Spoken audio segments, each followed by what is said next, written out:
Für diejenigen unter Ihnen, die weltweit zuschauen, es waren ein paar harte Tage für uns hier. Es hat geregnet. Danke für Ihre Gebete.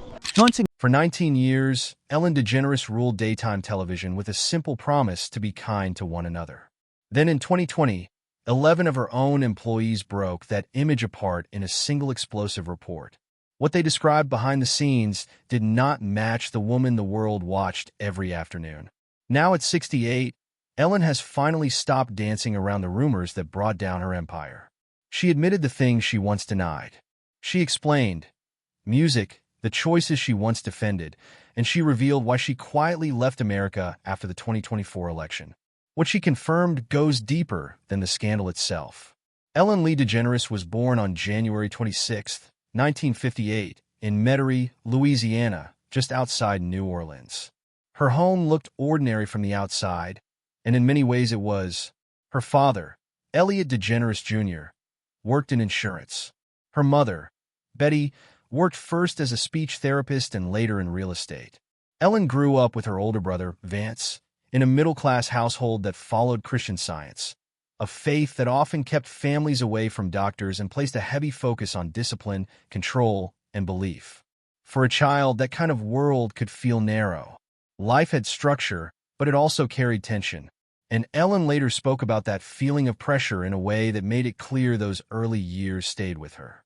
As she moved through childhood, she was already learning how to observe people. That habit would matter later. At the time, though, she was simply a quiet girl in Louisiana, watching adults, noticing moods, sensing changes, and trying to understand where she fit. Then the ground under the family shifted. When Ellen was in her mid-teens, around 1973 or 1974, her parents divorced. That music split changed everything. Her mother married Roy Grissendorf, and soon Ellen's life moved in a completely new direction. The family relocated from the New Orleans area to Atlanta, Texas, a much smaller town about 450 miles away. That move hit hard. New Orleans had noise, movement, personality, and a rhythm of its own.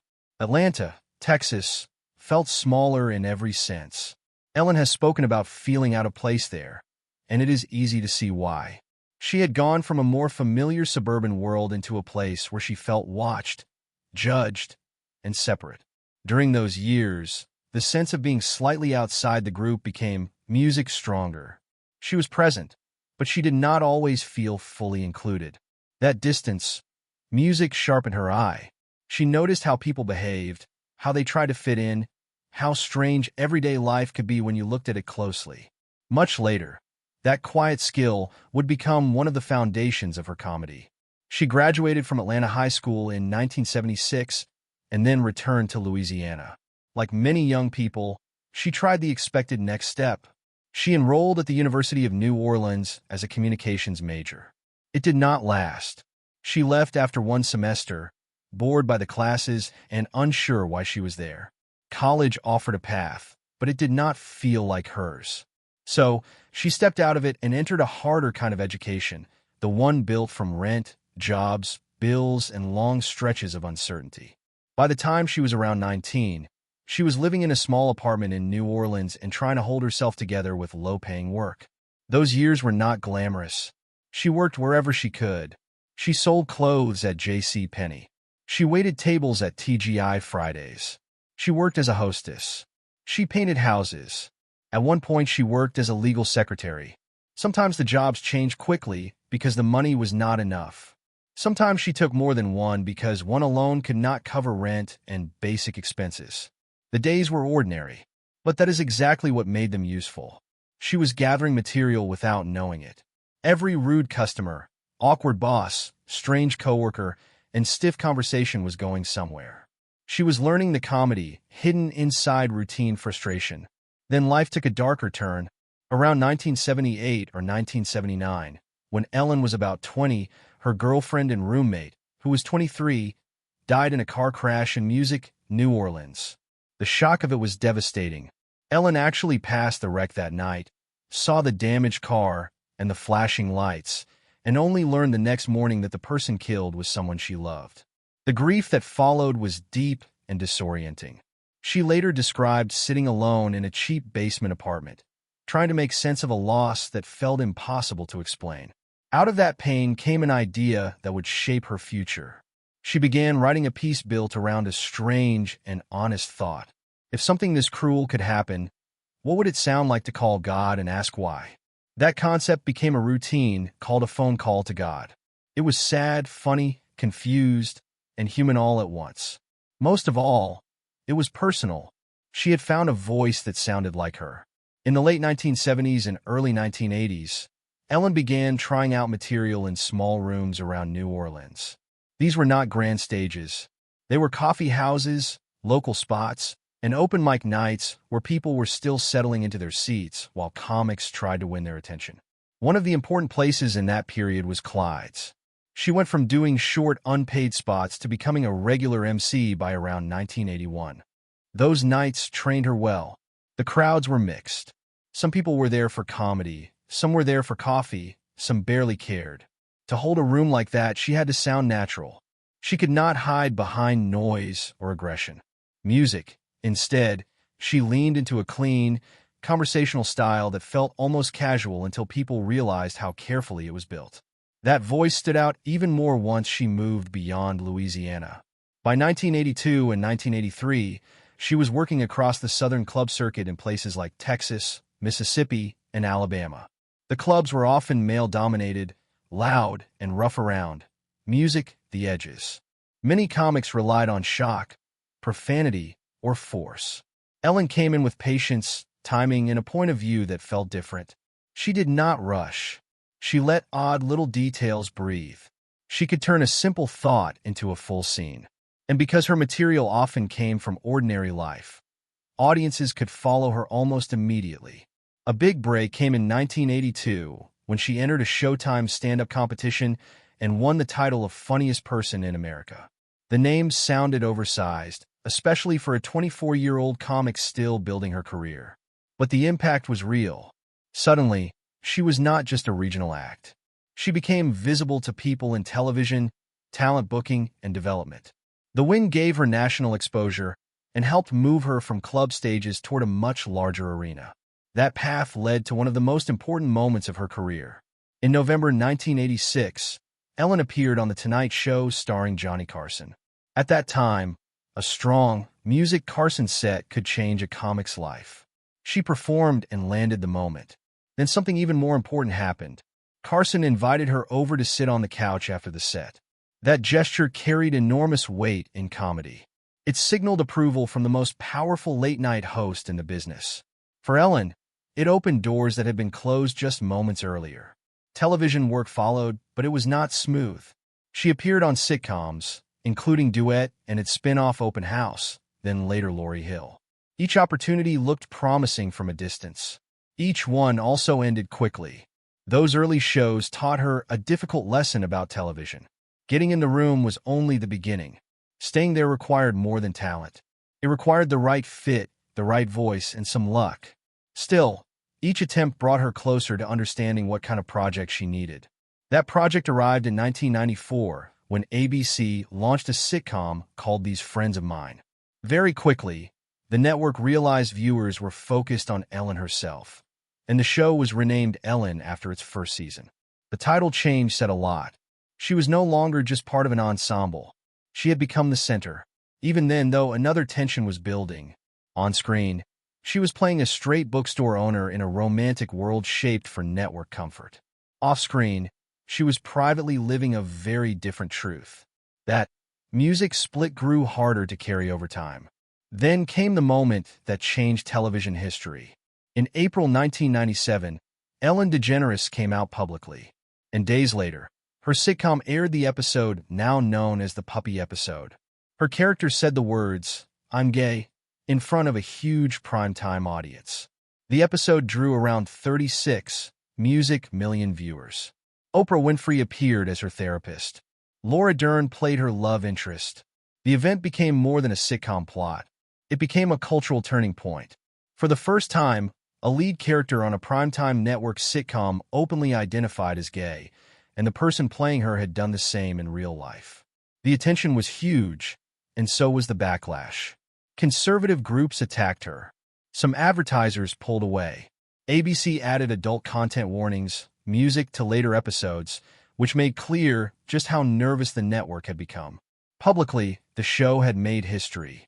Behind the scenes, pressure was building from every side. By 1998, Ellen was placed on hiatus and then canceled. The end came fast, and the fallout lasted longer than the headlines. Ellen later described that period, music, as one where the phone stopped ringing. In practical terms, that meant work disappeared. In emotional terms, it felt like exile. She tried to return through another sitcom, The Ellen Show, which debuted on CBS in 2001. This time, she played an openly gay lead from the start. Even with that progress, the series failed to catch on and ended after one season. Once again, she was off network television. At that point, she could have faded into a permanent maybe, a performer people remembered more for controversy than for talent. Instead, she began rebuilding quietly. She returned to stand-up. She took guest work.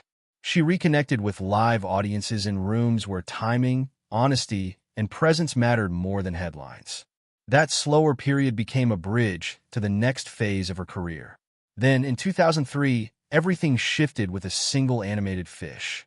Pixar cast her as Dory in Finding Nemo.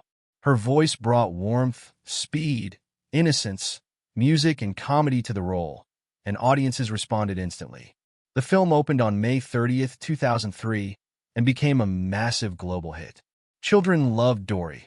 Parents loved Dory. People who had never watched Ellen's sitcom or followed the politics around her suddenly knew her through Joy. That success changed how the industry saw her. She no longer looked like a risky figure from a culture war. She looked like someone families welcomed into their homes. Soon after, The Ellen DeGeneres Show launched on September 8, 2003. It entered a daytime field that was already crowded. But Ellen found her place quickly. She danced when she entered. She joked with the audience. She talked to celebrities, surprised guests, played pranks, and built a tone that felt warm and easy. Viewers returned day after day. The show ran for 19 seasons and ended in May 2022 after more than 3,300 episodes. With that run, Ellen became one of the defining faces of daytime television. Her sign-off, "Be kind to one another," turned into a public identity that seemed to fit the version of her millions of viewers saw each afternoon. She hosted major award shows, including the Oscars. In 2014, she took a famous selfie at the Academy Awards with stars packed into the frame. And for a time, it became the most shared image on Twitter. And profitable personalities in American entertainment. By the middle of the 2010s, Reddit threads, tweets, and anonymous Hollywood gossip posts were passing around stories that painted a very different picture of her behind the scenes. That quiet tension finally broke wide open on July 16, 2020, when BuzzFeed News Music published a report based on interviews with 11 current and former employees from The Ellen DeGeneres Show. Their accounts described a workplace shaped by fear, pressure, and silence. Staff members said they were discouraged from speaking directly to Ellen. They said people were punished for taking medical leave or time off after a death in the family. Some felt terminations were used as a warning to everyone else. One former employee said their job disappeared after they spent a month in a mental health facility following a suicide attempt. Another said they were told to remove a GoFundMe for medical bills because it could make the show look bad. That detail hit especially hard because it suggested that protecting the brand mattered more than protecting the people working behind it. The report also laid out claims of racism and discrimination inside the show's culture. Black employees and other staff members of color described remarks and treatment that left them feeling singled out and dismissed. One black employee said a senior producer joked he might mix up two black staffers because they both wore box braids, turning their appearance into a cheap punchline. Another said they were criticized for having an attitude after trying to raise concerns about diversity. Employees also described being called aggressive when they spoke up, while white coworkers were not treated the same way. Those stories made the whole scandal feel deeper than one celebrity with a bad temper. They pointed to a pattern inside the workplace itself, and that stood in direct conflict with the show's public language about inclusion, fairness, and social music awareness. As the pressure grew, Warner Media stepped in. In late July 2020, The company's employee relations team launched a formal internal investigation into the Ellen DeGeneres show. That move came after the BuzzFeed report and earlier frustration from crew members during the pandemic period. Interviews focused on claims of racism, retaliation, fear, and sexual misconduct tied to senior producers. Then on August 17, 2020, Ellen announced that 3 top producers were leaving the show: executive producers Ed Glavin and Kevin Lehman, along with co-executive producer Jonathan Norman. Those removals were widely seen as a sign that serious problems had been found at the top. Even so, Ellen remained the public face of the program, and that kept attention fixed on her role in what had happened. Then another chapter opened, this time around health, aging, and the way Ellen tried to explain where she stood after years of personal and public fallout. In Music 2024, at age 66, she told audiences she had received what she called a triple diagnosis. Within a short period, she learned she had osteoporosis, OCD, and ADHD. A routine clears throat, bone density scan led to the osteoporosis, Music diagnosis, and she described it as full-on, meaning her bones had become fragile and more vulnerable to fractures. She also said a therapist diagnosed obsessive-compulsive disorder, while another specialist confirmed attention deficit disorder, now classified as ADHD. Ellen spoke about music, how difficult it had been to manage all of this while also living through the wreckage of her public image. The timing made everything feel heavier. She was not only trying to recover from scandal, she was also trying to understand a body and mind that suddenly demanded more care. The Netflix special became her chosen place to defend herself one last time. Marketed as her final hour of stand-up, Ellen DeGeneres, For Your Approval was presented as the Music last full statement from a comedian whose career stretched back to the late 1970s. She used that hour to push back against the way the 2020 scandal had defined her. She spoke about the toxic workplace allegations, the online stories, music, and the speed with which her public image had changed. Her argument was simple in spirit. She believed she had been reduced to one harsh label and wanted the chance to say something fuller before stepping away. That gave the special a clear purpose. It was comedy, but it also worked like a closing statement from someone who felt pushed out and wanted the microphone one more time. Inside that performance, one of her clearest admissions was the phrase, "immature boss." She used it to describe herself during the later years of the Ellen DeGeneres show, which ran from 2003 to 2021 and collected more than 60 daytime Emmys. Music, she said the public turned on her with incredible speed once the allegations spread. She also argued that media coverage created a cartoon villain version of her that did not match who she believed herself to be. Even so, she admitted that success and power had created distance between her and the staff experience on the ground. That detail mattered because it hinted at the deeper truth underneath her defense. She may not have seen herself as cruel, but she had become removed enough that real harm could grow under her leadership. She did not spend the full special in that serious space. Ellen kept shifting into ordinary physical details that made the material feel lighter for a moment. She talked about raising chickens, forgetting where she parked, and getting irritated by small daily frustrations. Those little stories gave the audience room to laugh before she circled back to the larger fall from grace. That rhythm mattered. It let her move between domestic comedy and public collapse without getting stuck in one tone. In one breath, she was speaking about life at home, and soon after, she was talking about being kicked out of show business twice. First after coming out in 1997, then again after the mean accusations. The structure made the performance feel personal, defensive, wounded, and carefully controlled all at once. That same mood carried into her 2024 tour. In May, Ellen announced a 27-day run called Ellen's Last Stand-Up. It began on June 19th in San Diego and was scheduled to end on August 17th in Minneapolis. At several stops, she told audiences that this would be the last time they were going to see her. She also said she planned to disappear after the Netflix special. Then within weeks, for shows were suddenly canceled by Live Nation, including dates in Dallas, San Francisco, Seattle, and Chicago. Those cancellations, music added another layer to the story. They made the idea of withdrawal feel more real, and they fed headlines suggesting that Ellen was not just stepping back. She was fading out of Hollywood in a much deeper way. By then, her private life was also shifting in a major direction.